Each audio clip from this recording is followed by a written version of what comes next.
What's going on, guys? This is Rob, and if you're enjoying the content here on my channel, then make sure you hit the like button and make sure you hit subscribe so you can help decide what direction the content on my channel goes in the foreseeable future. Okay, so I thought about doing like the origin of Maestro Hulk, and I was sitting here thinking, I was like, man, like the origin of Maestro Hulk, because the first story that came to my mind was Future Imperfect. And anybody who knows anything about Maestro Hulk will tell you if you want to read his origin story, you read Future Imperfect, but that's actually not his origin. And it didn't dawn on me immediately, it dawned on me afterwards. And so this video is going to serve two purposes. The first is that it's going to give us the origin of Maestro Hulk insofar as like how he emerged, the background story or the things that came before Future Imperfect. The second half of this is that this is Exiles. So this is technically part of the X-Men chronology that we have after the events of House of M. And this will give you guys a pretty general idea of like what the Exiles team was about and the purpose that they served. So what this initially does is this actually picks up with the Maestro Hulk universe, which is to say the universe of Future Imperfect. It has a numerical designation, but I don't remember what that numerical designation is. But what we know from the original Future Imperfect story, and all we really knew when it was written back in 1993, I think it was, or something like that, by Peter David, was that somewhere along the line there was a massive conflict that led to the deaths of almost all of humanity. What this does is it comes back and it says it wasn't just humanity, it was almost all the superheroes. Now what this did is it emphasized the idea that whatever this conflict happened to be, whatever this war happened to be, it was a war that was basically launched against humanity and superhumans. And so it really just looks like a thermonuclear war. I mean, that's really all it seems to be. And that's what they said in the original Future Imperfect stories, that it was just some giant nuclear war that took place and ultimately resulted in the deaths of all the superheroes, but there also seemed to be some massive conflict that took place. And so we don't know who the superheroes were fighting. We're never told. Instead, all we're told is that effectively almost all the superheroes were killed. But what this does is it actually switches to the perspective of Rick Jones. Now, for those of you guys who are not familiar with the Incredible Hulk landscape, where there's Rick Jones, there's the Incredible Hulk. It's just the way it goes. And it's not because Rick Jones is like part of the Hulk or anything along those lines. He's part of the Hulk insofar that he's part of his origin story. And what this does is it dates all the way back to the original Incredible Hulk stories by Stan Lee and Jack Kirby, I think, back when the Hulk was gray. But the idea was that when Bruce Banner and company were going through and preparing the Gamma Bomb, that Rick Jones was just some kid who was basically a bonehead, is all it was. And he actually rode out to the testing site and just kind of hung out there. The result was that Bruce Banner realized that Rick Jones was there. He ran to the testing site, pushed Rick Jones out of the way, and was bombarded with all this gamma radiation, unleashing the Incredible Hulk persona. But following those events, Rick Jones was like the only friend that Bruce Banner ever had. And he was really more of a friend of the Hulk than anything else. And he was really just like this secondary background character that just kind of floated around the Incredible Hulk mythos. He would pop in and out from time to time. It wasn't until the Greg Pak run, the run that we did, where we covered all those Incredible Hulk stories, when Rick Jones actually got a more prominent role and became A-Bomb, which was kind of a weird thing. But nonetheless, this story is actually told from the perspective of Rick Jones in the Future Imperfect universe to the Incredible Hulk 2099.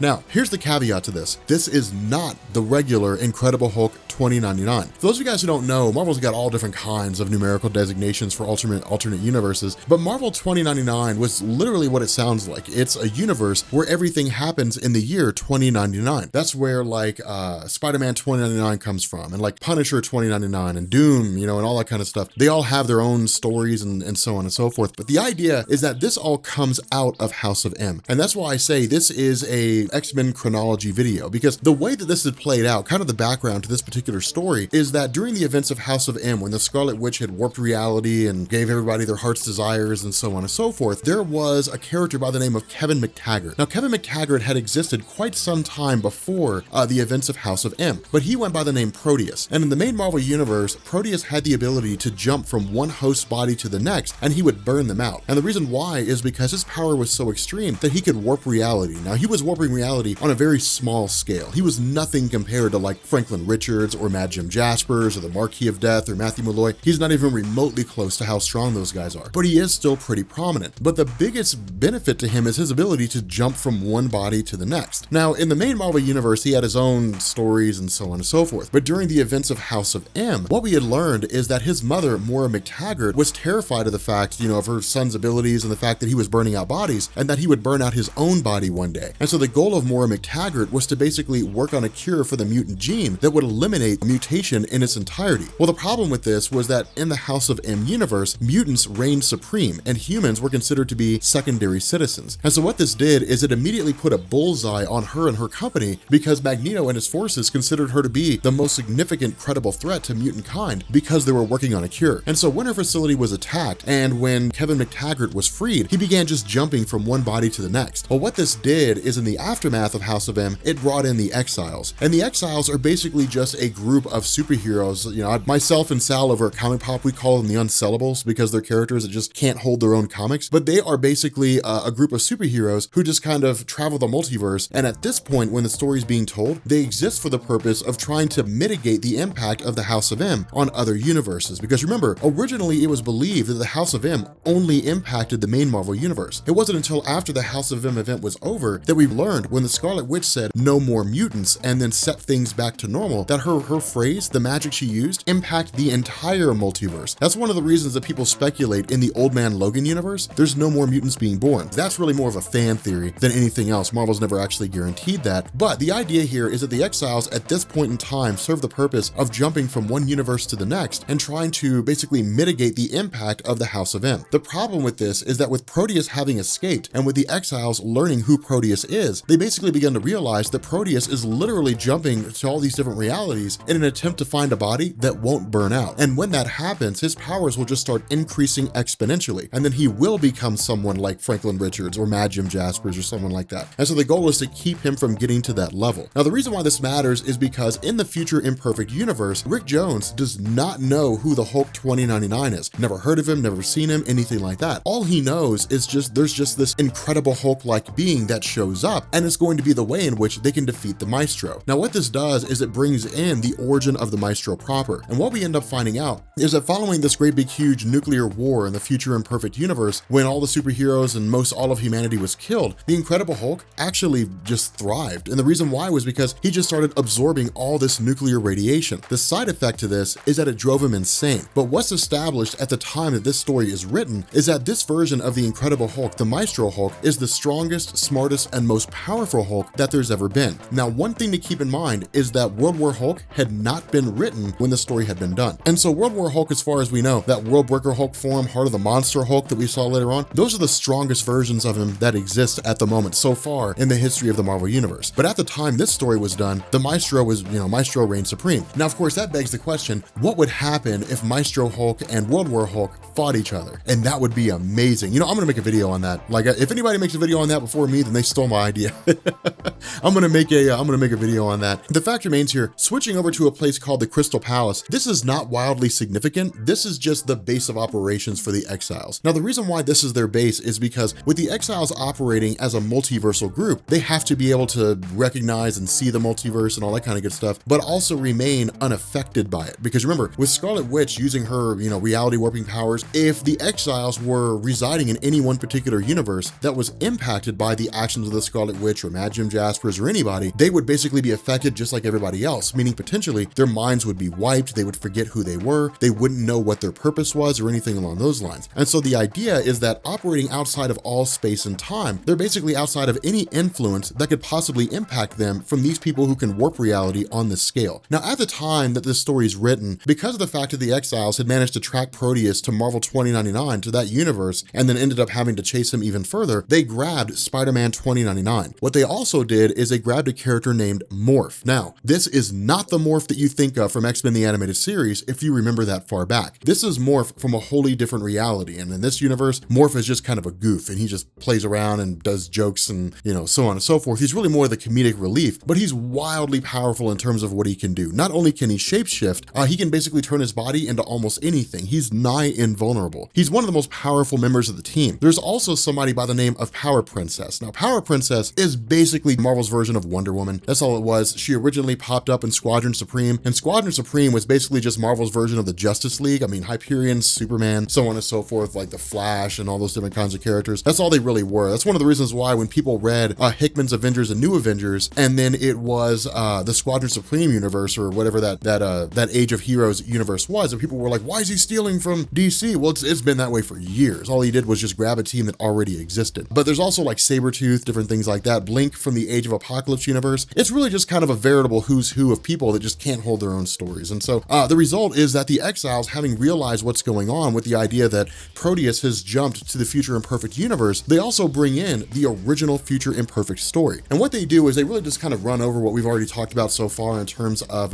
how Future Imperfect came to fruition, you know, where that universe came from and so on. But they also make reference to the idea that in 80 years, the Incredible Hulk from the main Marvel universe will travel to the Future Imperfect universe at the request of Rick Jones and defeat the Maestro. That's the original Future Imperfect story from 1993. That's where all that comes from. Now, this is a very dangerous game that the Exiles are playing, because keep in mind, despite their abilities and the different things that they can do, they are by no means on par with Maestro Hulk, not a chance. And so, of course, picking back up again with, you know, Rick Jones and so on and so forth, what we end up finding out is the extent at which all the superheroes were killed. And when we say all the superheroes died, I mean all the superheroes died, like Iron Man, Excalibur, Wolverine was totally incinerated, different things like that. Now, again, we're kind of asked to take certain, you know, liberties with this particular bit of a story, in the sense that we're not given the reason why it is that Wolverine died. Marvel plays it pretty fast and loose when it comes to his healing factor. But the fact remains, you know, with Rick Jones grabbing Hulk 2099 and just bringing him over to Maestro, what we end up finding out here is that the Exiles realized they couldn't defeat Hulk 2099 on their own. They couldn't defeat Proteus by themselves. And even if a fight broke out with Maestro Hulk, they couldn't beat him either. The goal was to basically use Maestro as a way to defeat Hulk 2099. And this made perfect sense because, you know, all they really did is just show up to the Maestro and say, hey, look, there's this guy named Proteus. He took possession of the Incredible Hulk from another universe. He's come here. He wants to steal your body. Help us beat him, and then that'll be it. And of course, Maestro ends up siding with him. Maestro ends up agreeing with him and saying, yeah, sure, we'll go ahead and make that happen. Now, of course, this leads into a direct conflict with, you know, the Exiles alongside Maestro Hulk against Hulk 2099. And for the most part, he's able to hold his own. I mean, he's doing a pretty solid job. And then we turn around and realize that this version of Maestro that's being fought by Proteus is not actually Maestro. Instead, it's Morph pretending to be Maestro. And so again, it's really just kind of like the Exiles fending off as best they can, trying to defeat Hulk 2099 as best they can. And once he's actually beaten, Maestro in turn turns against them.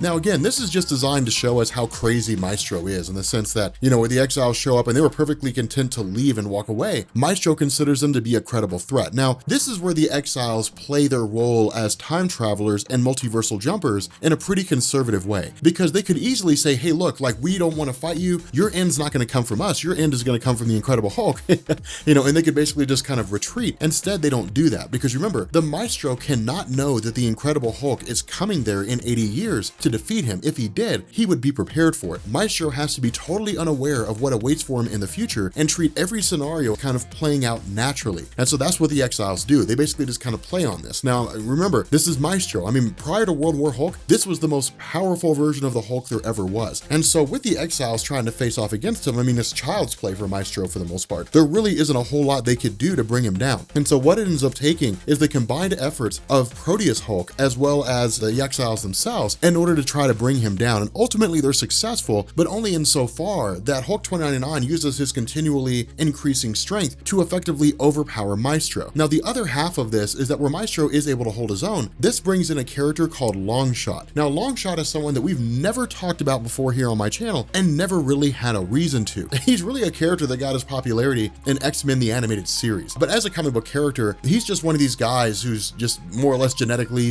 / magically modified in order to have enhanced durability and agility, different things like that. But he was by no means like the most useful person ever. He was really there as just kind of a way to bolster an existing roster of the X-Men. He was still pretty interesting in this particular story just because of the fact that where Proteus appears to be getting the upper hand on Maestro and ultimately intends to defeat him, Longshot jumps in and basically begins offering himself up as a distraction. What this does is it allows Morph to step in and then begin using his ability to increase his strength to basically try to overpower Proteus. Now, of course, this ends up playing out exactly as we thought it would, in the sense that Proteus is able to incapacitate Morph and then in turn basically forces them to switch bodies. And so the result is that he effectively takes over the body of Morph, leaving the body of, you know, Hulk 2099 kind of like this empty husk, and then in turn sees himself as this virtually all-powerful being. Not only is Morph almost completely indestructible in terms of his physical form, but now with Proteus possessing his body, it's all the powers that Proteus has, which is the ability to warp reality on a minor scale. And so at this point, Morph is about as powerful as he's ever going to be. be. And so what this does is this leads to a continued chase and into the finale of the World Tour story arc from the Exiles, where they end up following Proteus, and then it leads to its final fruition where I believe that Proteus is captured. I don't think he's killed. I don't remember off the top of my head, but it ends up leading to Proteus's defeat for the most part. But with that being said, guys, yeah, we're gonna go ahead and bring this video to an end. Figured I'd throw this out there, just kind of like the origin of Maestro Hulk. This is really like a prelude, I guess, or a precursor to the actual Future Imperfect story itself. But one of the questions that I've gotten from a lot of people is, how did Maestro Hulk get to where he is? How is he that powerful? What's his origin story? And this is as close as we get. We don't really get like a step-by-step guide in terms of how he rose to power and everything that Maestro was doing in the background and the details and the great big huge war. We never get any of that stuff. Instead, it's really just kind of this as being the closest thing we get to an origin. But if you guys are new here to Comics Explained, make sure you guys hit the sub button to become part of the Rob Corps. If you guys enjoyed this video, make sure you drop a like, and yeah, I will catch you all later. Peace.